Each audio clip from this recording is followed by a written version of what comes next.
আসসালামু আলাইকুম গাইস, দেখেন আপনারা সবাই এই যে এখানে মেডিকেল গেট, আজকে রাজশাহী মেডিকেল গেট আমি দোকানে আসছি। তো এই যে এখানে সবাই যে ভাঙচুর করছে, তো সকাল থেকে দোকান করছেন যে আসবেন কি করে, আসছে না, কখন আসবে করছি। আর চাবিটা হাতে নিয়ে দোকান করছি যে কখন এসে না ভাঙে দেয়, কখন এসে জরিমানা করে।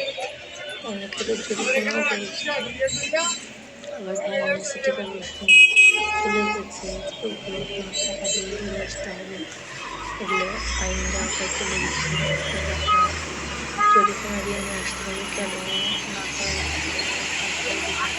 না করার পরে। তো আজকে আমি দোকান করছিলাম ওই পাশে দোকান করতে হচ্ছিল না, কারণ আজকে শুনলাম দেখলাম তাদের এক ছেলেকে মার্ডার করা হয়েছে, সেই জন্য ওই পাশে তো দোকান বসতেই দিচ্ছে না। আমার পিছনে বাড়ি আসছে, তো আমি ওই পাশে দোকান করছি, এমনিতে ভাঙার অভিযান হচ্ছে শুনেছি।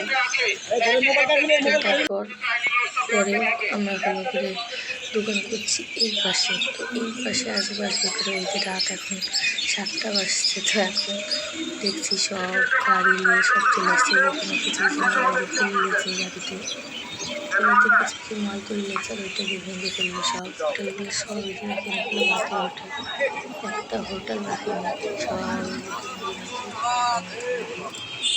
তো ভাঙে ফেলার পরও আবার 1 ঘন্টা টাইম দিল যে এই যতটুকু বেড়া টেরা আছে বাসটা করছে।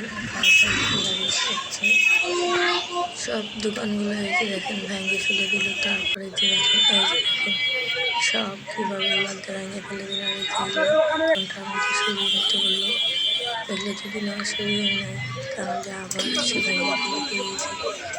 রেফারিয়ার সঙ্গে আসছে, প্রশাসনের কোনো গাড়ি না আসলে ওই প্রশাসনের গাড়িগুলো ভিডিও করতে পারছি না, এই জন্য আপনাদেরকে দেখাতে পারছি না। মানে ওদের সামনে মোবাইল দেখতে আমার খুব ভয় লাগছে, যদি মোবাইল ধরে